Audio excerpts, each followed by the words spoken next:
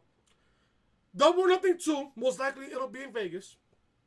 Double or Nothing 2 against Shida. I would have Tessa Blanchard attack Chris Statlander at Double or Nothing 2. Then after that, you build up Tessa Blanchard to the point where she's undefeated and unbeatable.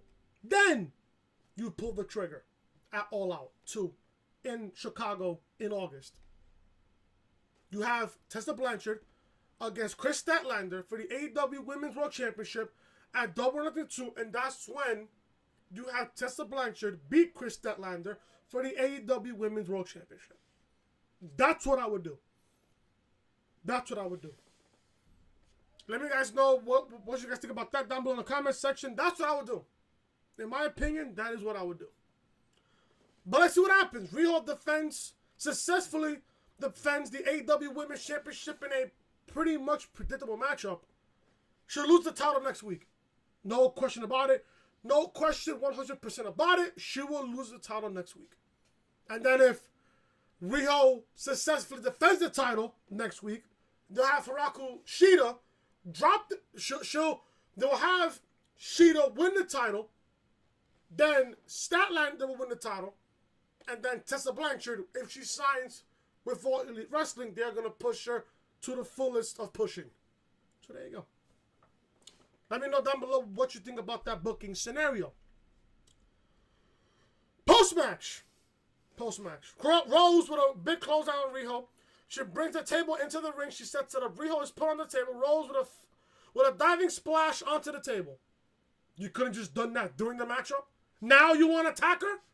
You could have just done that during the matchup, but you want to do it after the matchup? I don't get it. Don't get it here. I absolutely don't get it. Backstage, we got Joey Janela is asked by Alex Marvez what he's looking forward to in 2020. Janela goes to speak and gets low blow by Penelope Ford, who looks bad by the way.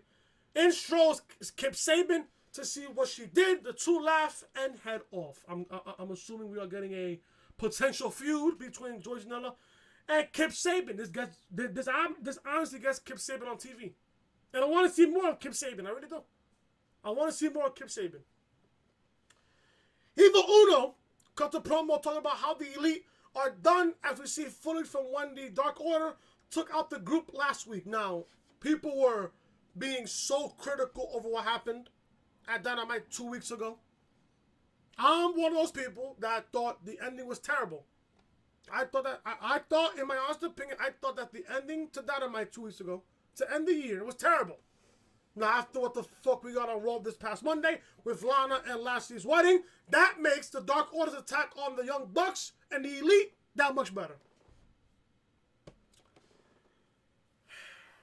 Uno says we will see how far the Dark Order's reach truly is.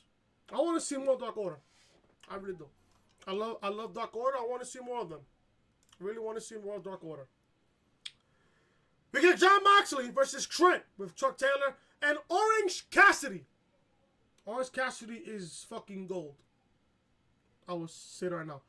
The one thing I love, and I'm sure many people in the community agree with this, when Jon Moxley is introduced by Justin Roberts, he states where he's from Cincinnati, Ohio. Then he goes saying, like another 20 seconds. No, like not 20, but like 5 to 10 seconds. I love that.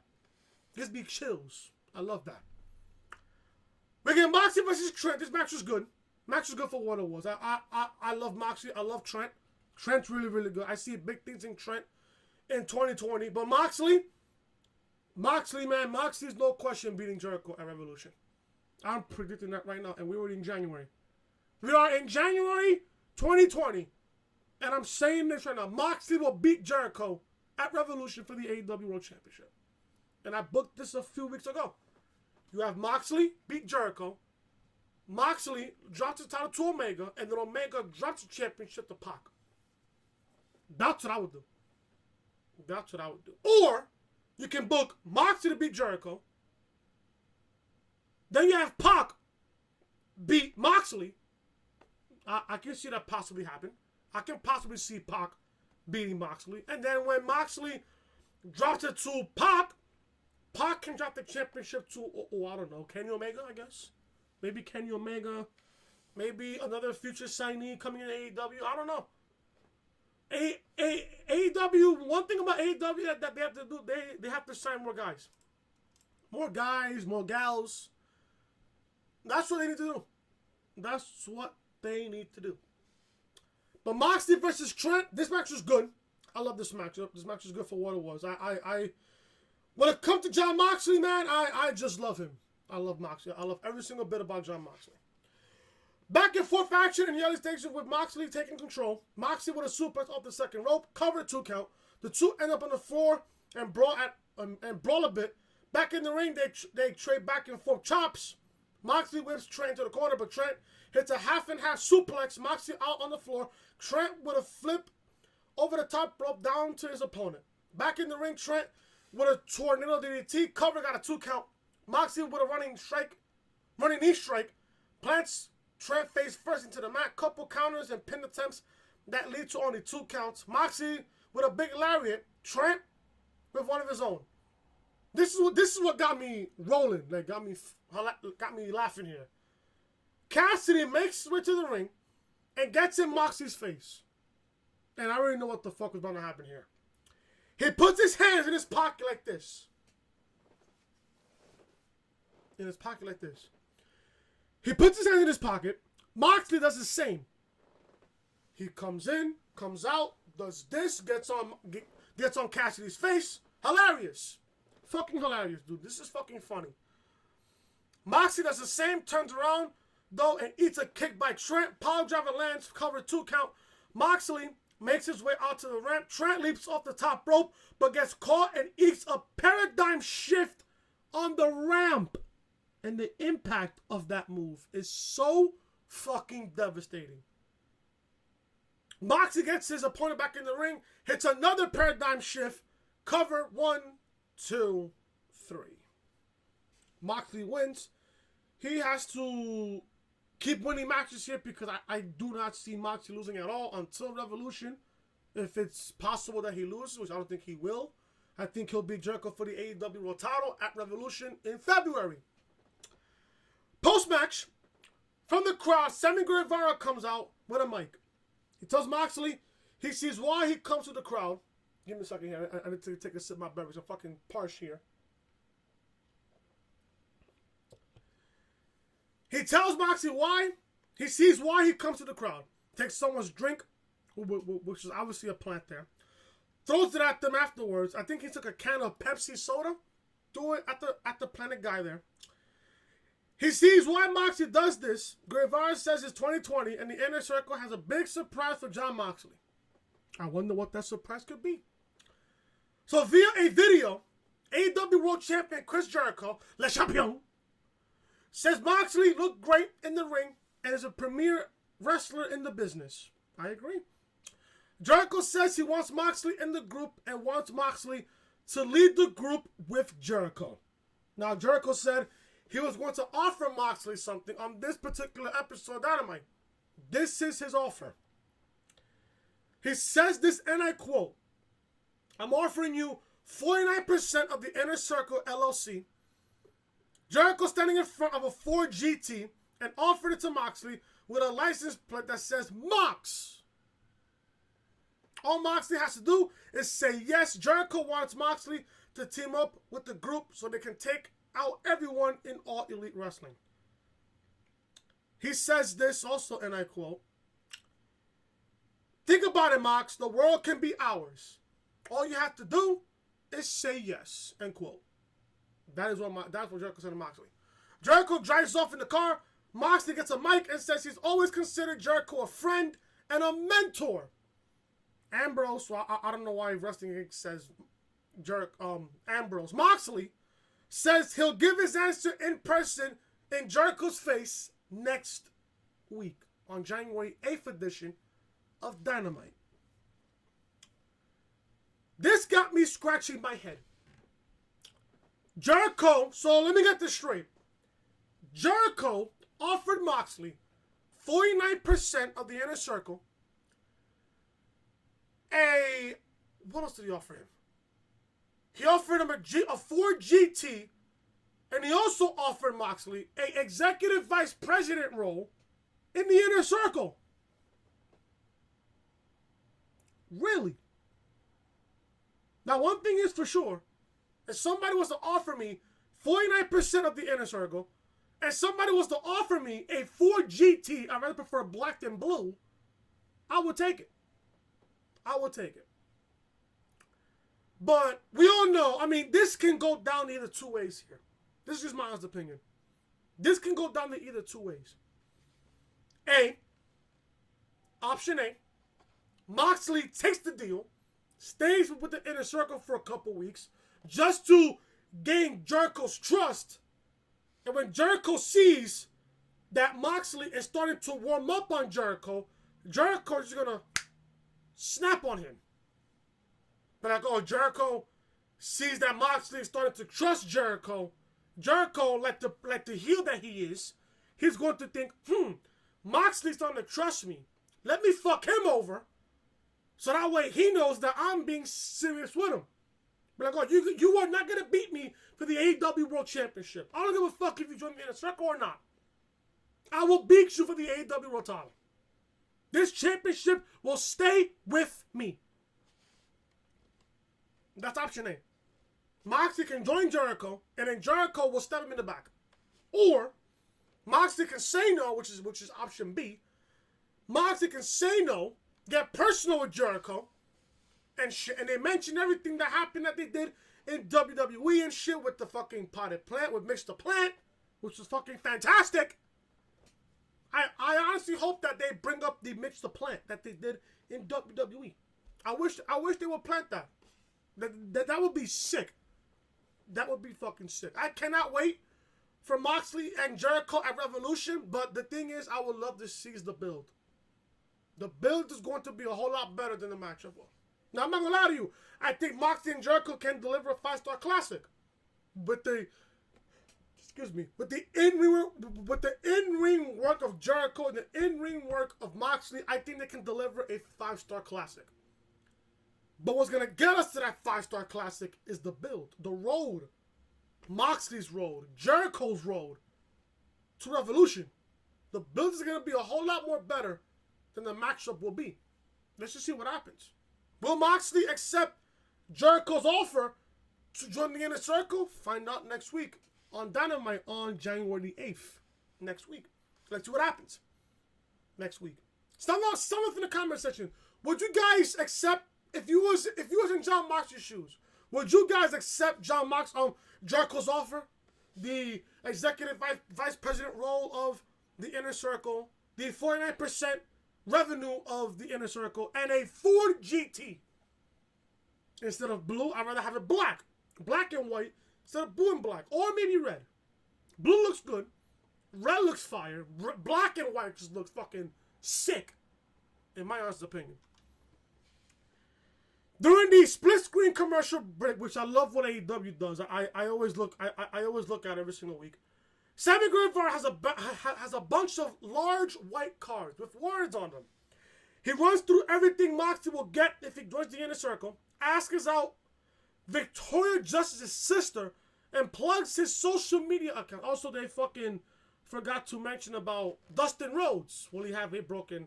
He had a broken arm. Will he have a broken hand or a broken foot? Find out. Find out. I thought that was good. I thought that was really, really good. We get Dustin Rhodes versus Sammy Guevara in what I thought the match wasn't that bad, but it was the weakest of the entire card. It was the weakest of the entire card.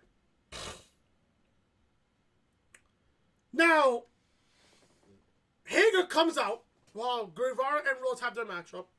Hagar comes out and they stare at each other, but Guevara with a dropkick on Rhodes, and we go to commercial break. Back and forth action. Hagar gets involved and attacks Rhodes. With the referee distracted, Rhodes really rolling now. Drops down, hits an uppercut Inverted atomic drop, kick to the face. Guevara recovers, drops Rhodes, standing moonsault, covered 2 count. On the apron, Rhodes hits a Canadian destroyer at the age that Dustin Rhodes is in. He's hitting a Canadian destroyer. Dustin Rhodes earns my respect right there. And speaking of Dustin, before anything, I got this from Shoro Sap. On Twitter. He tweeted out saying, starting with USWA on TV in the 1980s, Dustin Rhodes has now wrestled on TV in 5 different decades. Hashtag Sean Raw Stats. Shout out to Sean Raw Stat. Sean Raw Sap. Shout out to Sean Raw Sap for that one. I give him credit for this. I got this from his Twitter account.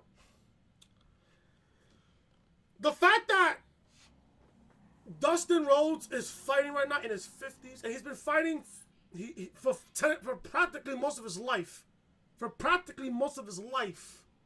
He's been competing. You got to give the man credit here. You got to give the man respect. When it comes to, and I will say this, to one of the greatest superstars of all time that has not won a world championship, Goldust / Dustin Rhodes is on that list. It's on that list. Another person who's on that list, the greatest of all time without winning a world championship, Owen Hart. God rest his soul. So, Dustin delivers the Canadian Destroyer. And he hit it pretty good. He hit it really, really good. Even Hagar couldn't believe that one. Cover 2 count. Hagar hops on the apron and gets punched right in the face.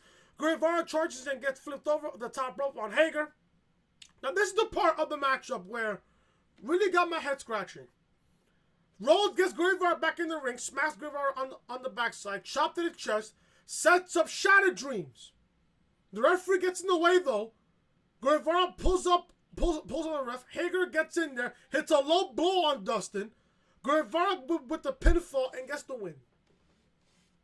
Why is the referee, and I said this earlier on the review, why is the referee stopping Dustin Rhodes from performing a Shattered Dreams?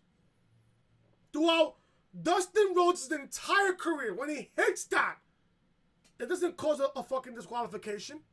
It does not cause a disqualification. So why now you want to stop Dustin from hitting Shattered Dreams only for him to lose the matchup? Only for him to lose. How does that look in the end? It looks bad. Referees stopping moves and then ends up losing the matchup. How does that look in the end? It doesn't look good. Sammy gets a win in what I thought was a not bad matchup. It was the weakest match of the entire show. In my honest opinion, next to the AEW Women's Championship matchup. This between Dustin and Sammy, the weakest match of the entire show. And that's just my honest opinion.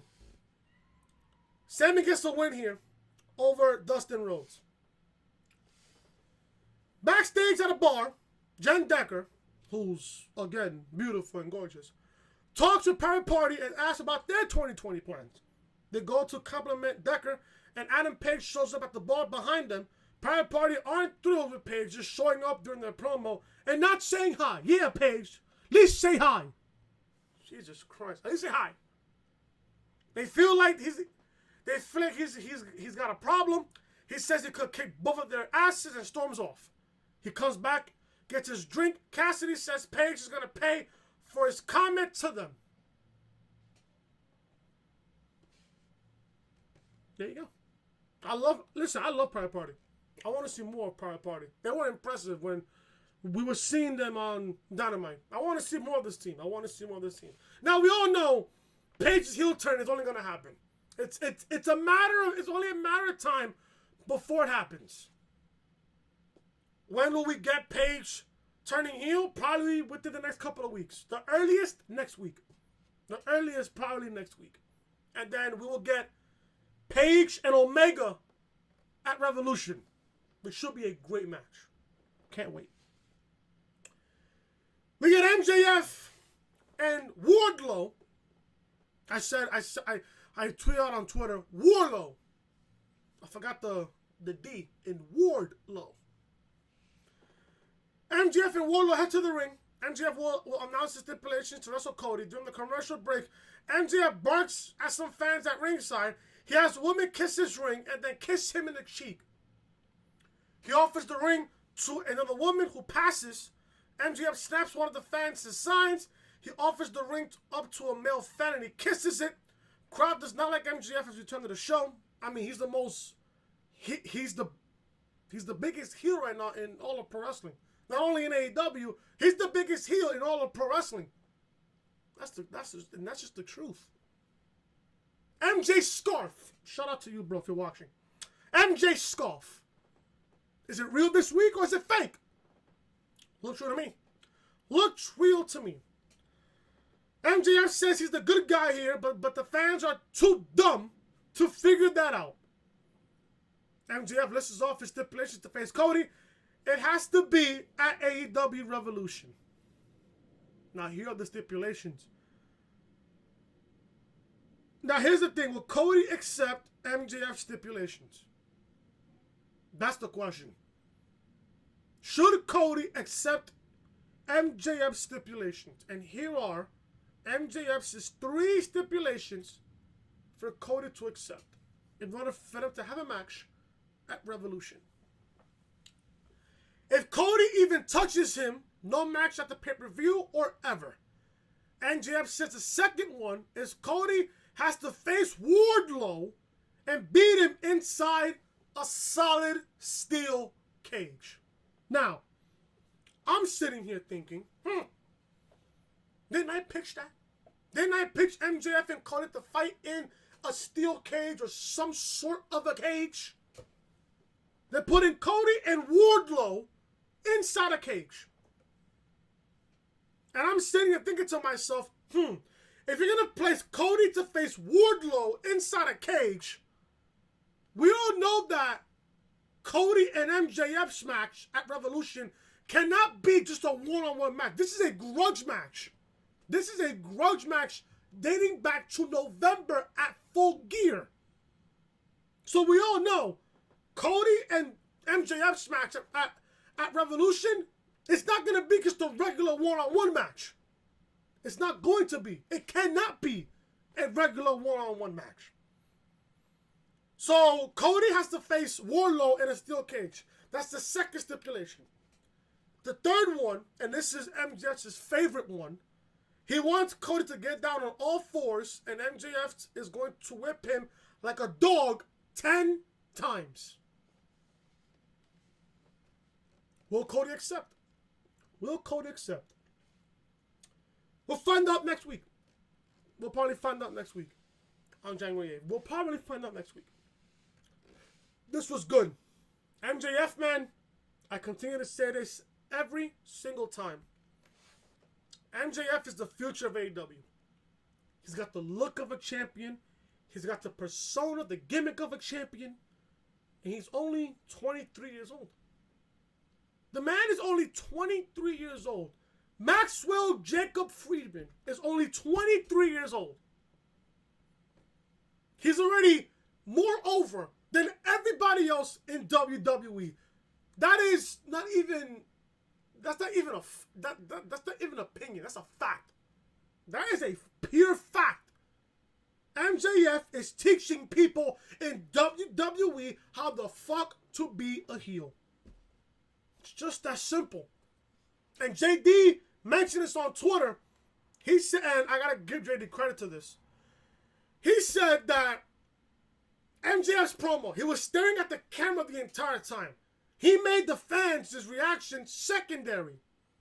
He also said that's something you don't get to see in pro wrestling often. MJF can cut a promo, folks. When it comes to MJF and the microphone, you sit down, you shut the fuck up, and you listen to the man talk. Because he's just gold. He is gold. And he has a bright future in his hands. Do I want to see more of MJF in the ring at Dynamite? Yeah, I do. Yes, I do. When was the last time MJF had a matchup? I think it was against what? Adam Page, I believe for the Diamond Ring, I think. I believe for the Diamond Ring was the last time we seen MJF in the ring. I believe so. But this is gonna be good. This MJF Cody storyline is the biggest storyline right now in AEW. Next to Moxley and Jericho. Next to Jon Moxley and Chris Jericho. So let's see what happens next week. I can't wait. Let's just see. Almost done with the review, man. Almost done. Backstage, Jen Decker talked to Jungle Boy about being able to last 10 minutes with Le Champion. Jungle Boy says he did what he set out to do, and in 2020, he's looking for a big win. Says it will be the big year for Jurassic Express. I believe it. A tipsy Adam Page joins commentary for the main event. Backstage, Rijo is asked about next week's match against Chris Statlander. Britt Baker interrupts and isn't happy about being here each week, along with running her dental practice. Yet Rijo just rolls on in, steals a win, and heads off. Baker says Rijo doesn't deserve to hold the title. Rijo looks saddened by Baker's words. And I'm not gonna sit here and be. I'm gonna sit here and be honest with you. I agree with what Britt Baker says. Listen, in my honest opinion, I don't like Rijo. I really don't. Something about Rijo is not catching up to me. I don't care about the fact that she's an AEW World Champion. She has to drop the title at this point. She's not even. Listen, she's the AEW Women's Champion, and she's not even the best woman on her fucking division. You know who's the best woman in that division? Chris Statlander is. Chris Statlander is the best woman in that entire division. How are you a champion and you're not the best person in your division? Yes, I understand. Yes, I understand that she's a champion, but come on.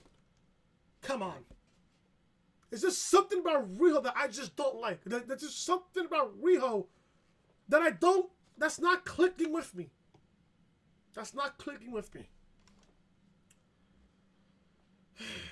Next week, now this is the card for AEW next week, and I can't fucking wait. For next week. We're getting Cody and Dustin versus the Lucha Bros. We're getting Private Party versus Hangman Page and Kenny Omega, and we're getting Rijo versus Chris Statlander for the AEW Women's World Championship. AEW's card is looking stacked for next week, and I can't wait. The one thing that AEW does that Raw and SmackDown does not do is get you excited for the next show, for next week. It's the truth. It's the cold, hard truth. Main event here, guys. Main event. We get PAC and the Lucha Bros versus the Young Bucks and Kenny Omega. We didn't get no Santana and Ortiz this week. Hopefully we get to see them next week. Because they were dearly missing this week. They were dearly missed tonight. Dearly missed. Omega and the Young Bucks win here. Phoenix tags in. Pentagon eats double super kicks Phoenix with a double cutter on Matt and Nick, which looked fucking pretty. Listen, I say this every single time I see Rey Fenix in the ring. He impresses me every single time I see him in the ring. He is just that fantastic. I love Rey Fenix. Omega with a Snapdragon on Phoenix, rolling cutter by Phoenix. PAC tags in, and Black Arrow hits. Cover, Bucks break it up. Double super kicks on Pentagon. Phoenix tags in, flies in. Off the top rope, eats a big kick to the face. Omega with the one-winged angel, which I fucking love so much about King Omega. Hits the one-winged angel, gets the 1, 2, 3, and the elite win. Post-match, Cody comes out and celebrates with the group. Paige tells commentary he's heading out. The guys are calling for Paige to come into the ring. Paige gives a thumbs up. Says, I didn't do anything, though, and doesn't go to the ring. So if another show goes off the air, the 6-man tag was from the watch. It really was from the watch. When you get Kenny and the Elite, and when you also get PAC and the Lucha Bros, you're about to get a fun 6-man tag. This was a great 6-man tag. Everybody got their shit in the end. Listen, Dynamite this week was good. Dynamite so far to kick off 2020, home run. This was a walk-off grand slam in extra innings in a playoff game. This was really good. Awesome show. The weakest parts of the entire show, in my opinion, was the Sammy Guevara Dustin Rhodes match and the Fatal 4 for the AEW Women's Championship. Outside of that, awesome show. Awesome show. Awesome shows. Taz on commentary did a fantastic job. Hopefully we get to see more of Taz. I don't mind Taz being a authority figure in AEW. I would much rather see him on commentary. I love hearing his voice. He did a fantastic job tonight. JR sounded good tonight. Excalibur sounded good tonight. Everybody did a good job tonight. Let's get ready for Dynamite next week. Because fuck SmackDown, fuck Raw. And NXT was just a year-end reward show tonight. That was it. And I heard that Adam Cole won the majority of the awards. So, that's about it. Dynamite was a good show tonight. I'm looking forward to next week. And I hope you guys enjoyed Dynamite tonight as well. And that, folks, is the reality of things right here on AEW Dynamite Review right here for your Wednesday, January 1st, 2020. Thank you guys so much for watching. If you guys enjoyed Dynamite tonight, hit that thumbs up. Leave a comment down below what you guys thought of Dynamite tonight. Also, leave a comment down below. What console do you have? Do you have a PlayStation or a PS4? For me, hitting 200 subs on YouTube, I want to give back to you guys. I'm going to do 2 separate giveaways. A $20 PlayStation giveaway and a Xbox $20 giveaway. I will give you guys the rules of the giveaway on Friday Night SmackDown Review. On Friday Night SmackDown. Look forward to that video. If you guys enjoyed the review, hit that thumbs up, leave a comment down below. Also, if you guys are new to the channel, be sure to show your support. Hit that subscribe button down below. Turn on the bells, guys, for all notifications. Raw Reviews live in the channel right now, as well as episode 65 of the Reality Podcast, and as well as SmackDown Review. All these videos will be in the annotation above that you see on the upper right-hand corner of your screen. This is the official home of the Reality Podcast, so make sure you guys are following your boy Chris on social media. Instagram, at your boy Chris YT. Twitter, Chris from Loring, and Snapchat, Chris was hated. Like I said, folks, if you guys are enjoying the content, if you guys love what you see on the content, and if you want to see more, show your support. Hit that subscribe button down below. Turn on the bells, guys, for all notifications. I want to thank every single one of you guys for 200 subs. I thank every single one of you, especially all my day ones, the people who watch the video, the people who subscribe to the channel, and follow me on Twitter. We also just hit 500 followers on Twitter. We are 500 away from 1,000 followers on Twitter. So, I will see you guys on Friday. There will be no upload tomorrow. No upload tomorrow. Because I can't do NXT because nothing really happened on NXT. All it did was a year-end rewards with Adam Cole winning overall competitor of the year. I heard that Cole and Gargano won Rivalry of the Year and Match of the Year for their match at TakeOver New York. That's all I know. I haven't watched it. I'm going to go watch it right now when I get home. I mean, not when I get home, when I finish the review. Then I'll live tweet about it so you guys can know about what happened. Thank you guys so much. I'm Chris. Leave a like, comment, subscribe, share the video, all over social media. I'll see you guys on Friday for Friday Night SmackDown Review. Until then, I am Chris. Talk to you guys later.